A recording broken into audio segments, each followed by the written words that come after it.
বহুতো মানুহে মোক এনেকুৱা ধৰণৰ মেছেজ কৰি থকাৰ কাৰণে মই আজি এই ভিডিঅ'টো বনালোঁ। বহুতে মোক ফোন কৰিও কয়, মেছেজ কৰিও কয় যে আমাৰ পৰা পইচা ল'লে, আমি আঁচনি এতিয়ালৈকে পইচা নাই পোৱা। আৰু এই আঁচনিখনত যদি আবেদন কৰিম ভাবিছে তেনেহ'লে এতিয়া এই আঁচনিখনৰ আবেদন প্ৰক্ৰিয়া হোৱা নাই। কোনোবাই যদি আপোনাক নাম ভৰাম বুলি কয় 500,000 টকা বিচাৰে, ভুলতো সেই পইচাটো নিদিব। কাৰণ কি হয়, বহুতো মানুহে মোক যোৱা কেইদিনমান ধৰি মেছেজ কৰি কৈছে যে তেওঁলোকৰ পৰা আগতো পইচা লয় আৰু লৈ মেলি নাম ভৰাই দিম বুলি কয়, পিছত তেওঁলোকৰ নাম অন্তৰ্ভুক্ত নহয়। কাৰণ সেই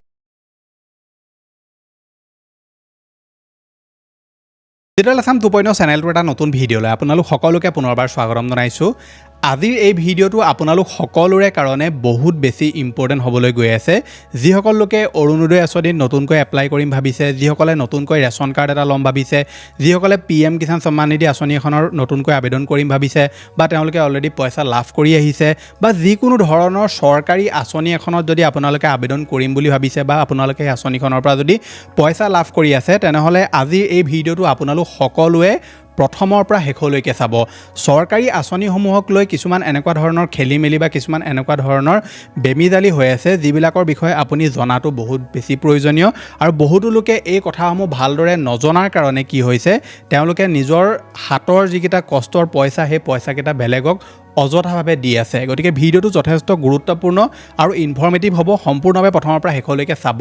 এতিয়ালৈকে আপুনি ভিডিঅ'টোত যদি লাইক এটা কৰা নাই, ফটাফট ভিডিঅ'টোত লাইক এটাও কৰি দিব। চেনেলটোলৈ যদি প্ৰথম আহিছিলে, ছাবস্ক্ৰাইব কৰি ল'ব এনেকুৱা ধৰণৰ ইনফৰ্মেটিভ ভিডিঅ'সমূহ ৰেগুলাৰ চাই থাকিবৰ কাৰণে। আহক এতিয়া ভিডিঅ'টো আৰম্ভ কৰোঁ। এতিয়া চাওক, চৰকাৰী আঁচনি এখনৰ সুবিধা প্ৰত্যেকজন ব্যক্তিয়ে ল'ব বিচাৰে। চৰকাৰে যদি অৰুণোদয় আঁচনি মুকলি কৰে, তেনেহ'লে প্ৰত্যেকগৰাকী মহিলাই অৰুণোদয় আঁচনি পইচা ল'ব বিচাৰে। যেনেকৈ ৰেচন কাৰ্ডটো যদি আপোনাৰ হাতত থাকে, তেনেহ'লে আপুনি অৰুণোদয় আঁচনিৰ সুবিধা, PM কিষাণৰ সুবিধা, চৰকাৰী ঘৰৰ সুবিধা, পকী শৌচালয়ৰ সুবিধা, বহুতখিনি আপুনি সুবিধা লাভ কৰে। গতিকে ৰেচন কাৰ্ড এটা আবেদন কৰিবলৈও সকলোৱে বিচাৰে আৰু ৰেচন কাৰ্ড এটা পাবলৈও সকলোৱে বিচাৰে। কিন্তু এই আঁচনিসমূহ চৰকাৰেতো ঠিকমতেই দিয়ে। চৰকাৰে যিসকল ধৰি লওক যোগ্য প্ৰাৰ্থী হয়, তেওঁলোকৰ কাৰণে আঁচনিসমূহ বনায় আৰু তেওঁলোকে সেইমতে সেই আঁচনিসমূহ ৰূপায়নো কৰিবলৈ কয়। কিন্তু প্ৰব্লেমটো ক'ত হৈ যায়, যেতিয়া আপোনালোকক এই আঁচনিসমূহৰ নামত কিছুমান মানুহে লুটি থাকে। মই যোৱা কেইদিনমান ধৰি বহুতখিনি এনেকুৱা মেছেজ পাইছোঁ, যিবিলাকৰ পৰা জানিব পাৰিছোঁ যে মানুহৰ পৰা অৰুণোদয় আঁচনিৰ নামতে হওক, ৰেচন কাৰ্ডৰ নামতে হওক, PM কিষাণৰ নামতে হওক, কিছুমান লোকে অযথা এনেই পইচা কিছুমান লৈ আছে। এতিয়া আপোনালোকে যদি অৰুণোদয় আঁচনিখনত নতুনকৈ আবেদন কৰিম বুলি ভাবিছে, তেনেহ'লে আপোনালোকৰ মনত নিশ্চয় এটা প্ৰশ্ন আহে যে আঁচনিখনত আমি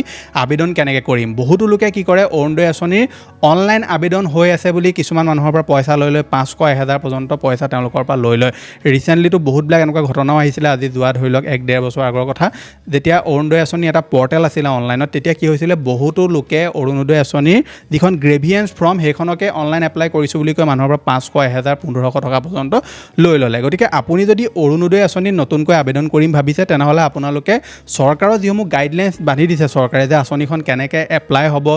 কি কি নথিপত্ৰ লাগিব, সেইমতে আপুনি এপ্লাই কৰিব লাগিব। এতিয়া চৰকাৰে যিহেতু অৰুণোদয় আঁচনিৰ নতুন আবেদন ষ্টাৰ্ট কৰা নাই, যেতিয়া তেওঁলোকে কৰিব, তেতিয়া আপোনালোকক ফৰ্ম দিব। সেই ফৰ্মসমূহ আপোনালোকে কালেক্ট কৰিব। তাত আপোনালোকে ফৰ্মখন ফিল আপ কৰি প্ৰয়োজনীয় নথিপত্ৰ যেনে আধাৰ কাৰ্ড, ভোটাৰ কাৰ্ড, আপোনাৰ ৰেচন কাৰ্ড, ফটো, এইখিনি আপোনালোকে ধুনীয়াকৈ তাত গাঁঠি দি ফৰ্মখন জমা কৰিব লাগিব। তাত কোনো ধৰণৰ আপুনি এক্সট্ৰা পইচা দিয়াৰ প্ৰয়োজনেই নাই, কাৰণ চৰকাৰে আপোনাক কোৱা নাই যে অৰুণোদয় আঁচনিত আপুনি যদি পইচা পাব বিচাৰে, তেনেহ'লে ফৰ্মখন জমা দিওঁতে আপুনি 250 টকা দিব লাগিব। এনেকুৱা ধৰণৰ ক'তো চৰকাৰে একো নিয়মো ওলোৱা নাই আৰু তেওঁলোকে নুলিয়ায়ো। কিন্তু মানুহে কি কৰে,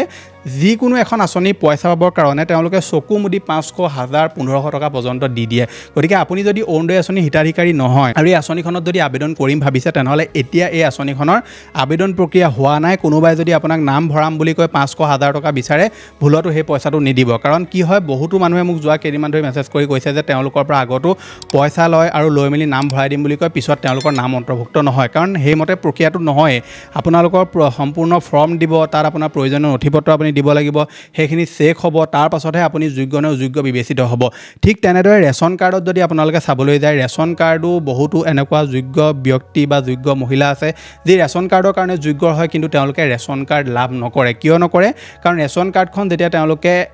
বনাবলৈ যায় বা ৰেচন কাৰ্ডৰ কাৰণে ফৰ্ম বিচাৰি যায়, তেতিয়া তেওঁলোকক ফৰ্ম দিয়ে বা কিছুমানে পইচা লয়, নাম ভৰাই দিম বুলি কয়, তেনেকৈ তেওঁলোকৰ পৰা 500-1000 টকা পৰ্যন্ত লৈ থাকে। আপুনি যদি ভালদৰে এই ভিডিঅ'টোৰ কমেণ্ট বক্সতে আপোনালোকে ধৰি লওক আজি 2-3 দিনৰ পিছত দেখিবলৈ পাব, যিহেতু মই আজি ভিডিঅ'টো আপলোড কৰিছোঁ, 2-3 দিনৰ পিছত যদি ভিডিঅ'টো ভাইৰেল হয়, তেনেহ'লে আপোনালোকে নিশ্চয় দেখিবলৈ পাব যে এই কমেণ্ট বক্সতে আপোনালোকে বহুতো এনেকুৱা লোক পাব, যি এনেকুৱা ধৰণৰ স্কেমৰ কবলত পৰিছে। গতিকে আপুনি যদি ৰেচন কাৰ্ড এটা নতুনকৈ এপ্লাই কৰিম ভাবে, তেনেহ'লে প্ৰয়োজনীয় নথিপত্ৰ আপোনালোকে ল'ব। লৈ তাত প্ৰয়োজনীয় নথিপত্ৰ যেনে আধাৰ আধাৰ কাৰ্ড প্ৰয়োজনীয় ফৰ্মখন লৈ প্ৰয়োজনীয় নথিপত্ৰ আধাৰ কাৰ্ড ভোটাৰ কাৰ্ড আপোনাৰ ফটো এইখিনি আপোনালোকে দি সেই যিখন ৰেচন কাৰ্ডৰ ফৰ্ম সেইখন ফিল কৰি আপোনালোকে জমা কৰিলেই হ'ব কোনোবাই যদি আপোনাৰ পৰা পইচা বিচাৰিছে 1000-1500 টকা কেতিয়াও তেওঁলোকক সেই পইচাটো আপুনি নিদিব কাৰণ তেওঁলোকক চৰকাৰে সেই ফৰ্মসমূহ দিছে বিতৰণ কৰিবৰ কাৰণে ফৰ্মসমূহ তেওঁলোকে দিব তাৰ পৰা ফৰ্মসমূহ কালেক্ট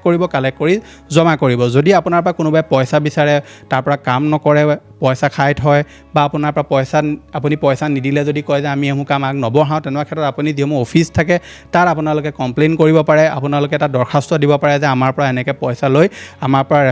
পৰা পইচা বিচাৰিছে ৰেচন কাৰ্ড লোৱাৰ নামত বা আপুনি যদি অলৰেডি পইচা দি দিলে তেনেকুৱা ক্ষেত্ৰত আপুনি দৰখাস্ত কৰিব পাৰে যে আমাক ৰেচন কাৰ্ড বনোৱাৰ নামত এনেকৈ পইচা ল'লে দিব লাগিব বুলি কৈ পিছত আমাক পইচাও ঘূৰাই নিদিলে ৰেচন কাৰ্ডো আমাক বনাই নিদিলে গতিকে এনেকুৱা ধৰণৰ যদি আপোনালোকে কামবিলাক কৰে তেতিয়া কি হ'ব আপোনাৰ নিজৰ পইচা পাতি যাব আৰু আপুনি নাই ৰেচন কাৰ্ড পাব নাই চৰকাৰী আঁচনিৰ সুবিধা পাব বা যিকোনো এখন আঁচনিত যদি আপোনালোকে প্ৰপাৰ তৰিকাৰে যদি আপুনি এপ্লাই নকৰে তেনেহ'লে সেই আঁচনিখনৰ সুবিধা কেতিয়াও আপুনি লাভ নকৰে চৰকাৰে যিহেতু নিয়ম কিছুমান বান্ধি দিয়ে আঁচনিখন যেতিয়া তেওঁলোকে উলিয়াই কিছুমান ক্ৰাইটেৰিয়া ওলায় যে কোনে এপ্লাই কৰিব পাৰিব কোনে নোৱাৰিব কাৰ নাম অন্তৰ্ভুক্ত হ'ব কাৰ নাম নহয় গতিকে সেইমতে আপুনি যাব লাগিব এতিয়া প্ৰব্লেমটো ক'ত মানুহে আঁচনিৰ পইচা ল'বৰ কাৰণে নিজৰ পকেটৰ পৰা 1500-1600 2000 3000 টকা পৰ্যন্ত তেওঁলোকে দি দিয়ে অৰুণোদয় আঁচনি যেতিয়া প্ৰথম ষ্টাৰ্ট হৈছিলে মানুহে অনলাইনৰ নামত 3-4 হাজাৰ টকা পৰ্যন্ত খৰচ কৰিছে কিন্তু পইচা তেওঁলোকে নেপালে গতিকে চৰকাৰী আঁচনি এখন যেতিয়া আহে প্ৰথমেতো আপোনালোকক মই চেনেলত ভিডিঅ' দিয়ে দিওঁ যেতিয়া আঁচনি এখন আহে যে কেনেকৈ এপ্লাই কৰিব লাগিব কি নথিপত্ৰ লাগিব আৰু কেতিয়াও আপোনালোকে চৰকাৰী আঁচনিৰ নামত বেলেগক পইচা দিয়াৰ অভ্যাসটো নকৰিব কাৰণ আপুনি পইচা দিলে বেলেগ এজনেও দিব আপোনাক দেখি অন্য এজনেও দিব গতিকে এনেকুৱা ধৰণৰ যিটো প্ৰক্ৰিয়া হয় এইটো প্ৰক্ৰিয়াটোৰ ফলতে কি হয় দুৰ্নীতি সৃষ্টি হয় গতিকে আপুনি যদি নিজে ঠিক হৈ থাকে তেনেকুৱা ক্ষেত্ৰত কি হ'ব বেলেগ এজনেও পইচা নিদিয়ে আৰু আপুনি যদি পইচা নিদিয়ে তেতিয়াহ'লে সেই ব্যক্তিজনে আপোনাৰ পৰা পইচা নোলোৱাকৈ কাম কৰিবলৈ বাধ্য হ'ব কাৰণ চৰকাৰে সুধিব যে আমি ফৰ্মসমূহ দিছিলোঁ ফৰ্মসমূহ কৰিলে কি আপুনি ফৰ্মসমূহ এতিয়ালৈকে আমি ঘূৰাই কিয় নাপালোঁ গতিকে এনেকুৱা ধৰণৰ কাম যদি আপুনি নিজেই কৰে নিজেই যদি পইচা দিয়ে তেনেহ'লে কেতিয়াও আপুনি চৰকাৰী আঁচনিৰ সুবিধা লাভ নকৰে গতিকে এতিয়া অৰুণোদয় আঁচনি কোনো ধৰণৰ আবেদন প্ৰক্ৰিয়া ষ্টাৰ্ট হোৱা নাই কোনোবাই যদি আপোনাক ফৰ্ম দি মেলি কয় যে আপোনাক ফৰ্মখন দিছোঁ এখন ফিল আপ কৰি আমাক দি দিয়ক তেনেকুৱা ক্ষেত্ৰত কোনো প্ৰব্লেম নাই কিন্তু কোনোবাই যদি কয় যে আপুনি পইচা দিব লাগিব 500-1000 টকা তেতিয়া আমি আপোনাৰ নাম অন্তৰ্ভুক্ত কৰিম কেতিয়াও তেওঁলোকক সেই পইচা নিদিব যেতিয়া চৰকাৰে আকৌ অৰুণোদয় আঁচনিৰ আবেদন প্ৰক্ৰিয়া আৰম্ভ কৰিব নতুন ফৰ্ম দিব তেতিয়া আপোনালোকে এই আঁচনিখনত এপ্লাই কৰিব পাৰিব কাৰণ চৰকাৰে এতিয়া যিসকল পুৰণা হিতাধিকাৰী আছিলে তেওঁলোককে পইচা দিয়া নাই আপোনালোকে নতুন আবেদনটো এতিয়া দূৰৰে কথা যিসকলে অলৰেডি পইচা পাই আছিলে তেওঁলোককে চৰকাৰে বৰ্তমান কোনো ধৰণৰ পইচা দিয়া নাই ঠিক তেনেদৰে PM কিষাণ আঁচনিখনতো আপুনি যদি আবেদন কৰিব বিচাৰে তেনেহ'লে ডাইৰেক্টলি ইয়াত অনলাইন আবেদন কৰিব পাৰে PM কিষাণ আঁচনিত আপোনালোকৰ অনলাইন আবেদন কৰাৰ সুবিধা আছে আপুনি অনলাইন আবেদন কৰক CSC চেণ্টাৰলৈ যাওক বা নিজে যদি জানে নিজে ঘৰতে কৰক প্ৰয়োজনীয় নথিপত্ৰ দিয়ক আধাৰ কাৰ্ড ৰেচন কাৰ্ড এইখিনি দি আপুনি এপ্লাই কৰক এটা কথা মনত ৰাখিব যিকোনো কাম এটা যদি আপুনি কাৰোবাৰ হতুৱাই মানে কম্পিউটাৰ কেফেত গৈ কৰাইছে অনলাইনত কৰাইছে তেতিয়া তেওঁলোকক পইচা দিব লাগিব এনেকুৱা নহয় যে আপুনি ধৰি লওক PM কিষাণ আঁচনিখনত বোলে এপ্লাই কৰিছে পইচা দিব নালাগে তেনেকুৱা নহয় আপুনি এপ্লাই কৰোঁতে তেওঁ যিটো এপ্লাই ফিজ আছে সেইটো দিব লাগিব তেওঁ যিমানটো আপোনাক ধৰি লওক ফিজ বিচাৰিছে সেইটো আপুনি তেওঁক দিবই লাগিব কিন্তু আপুনি যদি ধৰি লওক কাৰোবাক